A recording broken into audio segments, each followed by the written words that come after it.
బీసీలారా జాగ్రత్తగా ఆలోచించి గుర్తుపెట్టుకోండి. Political power is the master key అని చెప్పారు బాబాసాహెబ్ అంబేద్కర్. అక్షరాల అది 100% నిజం. మనం అధికారంలోకి వచ్చినప్పుడే మనకు కావాల్సినవన్నీ మనం చేసుకోగలుగుతాం.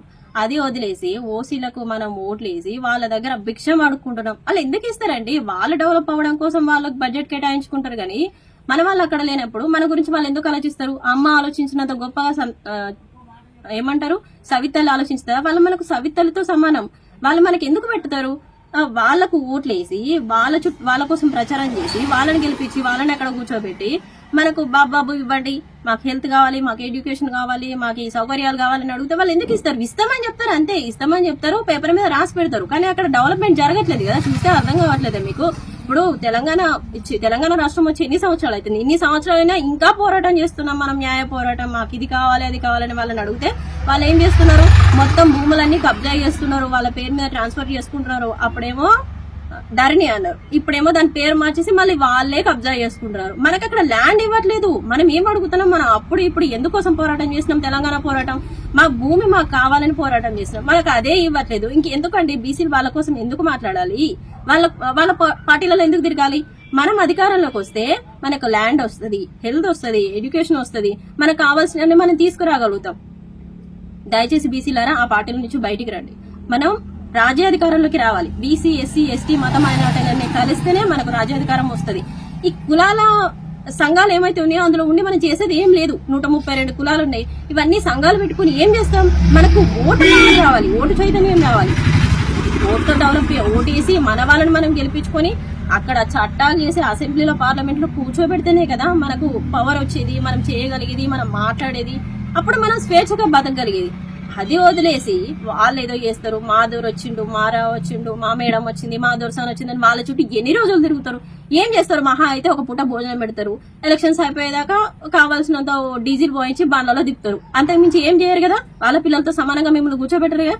కనీసం బాగా గుర్తుపెట్టండి మీరు, వాళ్ళ పిల్లలకి మీ పిల్లల నుంచి పెళ్లి చేసే ఆలోచన వాళ్ళకుందా? మరి అందరం సమానం ఎట్లా అవుతాం?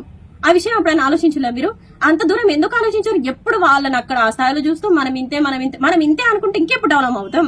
మనకు ఒక రాజ్యాంగం ఉంది. బాబాసాహెబ్ అంబేద్కర్ అందరికి సమానమైన హక్కులు ఇచ్చిండు. మనం అందరం సమానం అని చెప్తున్నారు. మనం అందరం సమానం అవ్వాలంటే మనకు political power is the master కి అని చెప్పారు. కాంశీరామ్ సార్ కూడా ఏం చెప్పిండు? రాజ్యాధికారంలోకి రాని జాతులు అంతరించిపోతాయని బాబాసాహెబ్ అంబేద్కర్ చెప్పిన మాటను ఆయన ఆదర్శంగా తీసుకుని అక్కడ యూపీలో 4 సార్లు ఆయన బీఎస్పీని అధికారంలోకి తీసుకొచ్చిండు. మరి మన బీసీలో అది మన కోసం ఒక పార్టీ వస్తే దాన్ని డెవలప్ చేసుకోవాలి కదా, మనం మాట్లాడాలి కదా, మనం సపోర్ట్ చేసుకోవాలి కదా. అది వదిలేసి ఎప్పుడు చూసినా ఇప్పుడు కొత్తగా ఇంకో వాళ్ళు ఓసీలో వస్తున్నారు, మళ్ళీ వాళ్ళే పార్టీలు పెడుతున్నారు, దానిలో తిరిగేది కూడా మన వాళ్ళే. మనమే 85% ఉన్నా మన ఓట్లు మనం వేసుకుంటే మనదే కదా అధికారం. మనం చూడండి, ఇప్పుడు పక్క తమిళనాడు రాష్ట్రం చూసుకోండి, అక్కడ ఎంత డెవలప్మెంట్ జరుగుతుంది. ఎప్పుడో 80 సంవత్సరాల క్రితమే అక్కడ బీసీ రిజర్వేషన్స్ వచ్చినాయి. అప్పటి నుంచి ఇప్పటి వరకు కూడా బీసీ ముఖ్యమంత్రులు ఉన్నారు. కానీ మన దగ్గర మనం కళ్ళలో కూడా ఇమాజిన్ చేయలేకపోతున్నాం బీసీ, ఎస్సీ, ఎస్టీ ముఖ్యమంత్రులు. ఎందుకంటే మనం కలిసి ఉండట్లేదు. వాళ్ళ దగ్గర ఉన్నటువంటి ఐకమత్యం మన దగ్గర ఉండట్లేదు. వాళ్ళు ఏం చెప్తారు ఏమని అంటే వాళ్ళది పట్టుమని 10% జనాభా కాదు, మనం 85% జనాభా ఉండి కూడా మనం వాళ్ళు ఇచ్చే డబ్బులు చిల్లర డబ్బులకు ఆశపడి బతుకుతున్నాం. కానీ ఓటు పవర్ మన దగ్గర ఉంది. మనం అందరం కలిసి మన ఓట్లు మనం వేసుకుంటే మనకి ఇదంతా ఆఫ్టర్ ఆల్ కదా. మనం ఇస్తే వాళ్ళు తీసుకోవాలి, వాళ్ళు ఇస్తే మనం తీసుకోవడం కాదు. మనం వాళ్ళకి రిజర్వేషన్ ఇస్తే స్థాయిలో ఉండాలి. వాళ్ళని మనం ఎన్ని రోజులు ఆడుకుంటాం? వాళ్ళ కుట్ర మొన్ననే బయటపడింది కదా, 42% రిజర్వేషన్ ఇస్తున్నామని అసెంబ్లీలో బిల్ పాస్ చేస్తామని ముఖ్యమంత్రి అన్ని మాటలు మాట్లాడిండు. హైకోర్టు దాకా వెళ్ళింది. హైకోర్టుకి వెళ్ళిన తర్వాత ఆ బిల్లు వెనక్కి తీసుకుంటున్నాం, ఇది కరెక్ట్ గా లేదని మాట్లాడినాక రెడ్లు సంబరాలు చేసుకున్నారు. మీకు అర్థం కావట్లేదా వాళ్ళ కుట్ర ఏంటనేది? మనం అంత దూరం ఆలోచిస్తే వాళ్ళ కుట్ర అనేది బయటపడింది. వాళ్ళు ఎంత లోతుగా ఎంత ఐకమత్యంగా ఉన్నారో ఆలోచించండి. అంటే మనకి ఏంటంటే మనకు కావాల్సింది పొలిటికల్ పవర్. మనం పొలిటికల్ గా ఎదగాలి. మన పిల్లల్ని ఈ రూమ్లలో బందీలు చేసి మీకోసం మీరు ఉద్యోగం సంపాదించుకోండి అని పెంచకండి తల్లిదండ్రులు. వాళ్ళకు పొలిటికల్ అవేర్నెస్ రావాలి. బాబు బయట ఏం జరుగుతుందో నాకు తెలియాలరా, మన కోసం బడ్జెట్ ఎంత పెడుతున్నారు, ఆ నాయకులు ఎవరు, వాళ్ళు ఏం చేస్తున్నారు, వాళ్ళు మనకి ఇస్తున్న ప్రియారిటీ ఏంటని మీ పిల్లలకు చెప్పండి, వివరించి చెప్పండి.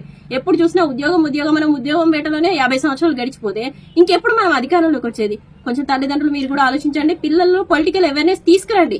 మీరు బానిసలుగా బతికి ముందు తరాలు కూడా బానిసలుగా బతికితే ఇంకెప్పుడు మనం ఆ స్థాయిలో కూర్చునేది ఎప్పుడు, చట్టాలు చేసేది ఎప్పుడు, వాళ్ళని వాళ్ళ స్థాయిలోకి మనం వచ్చేది ఎప్పుడు?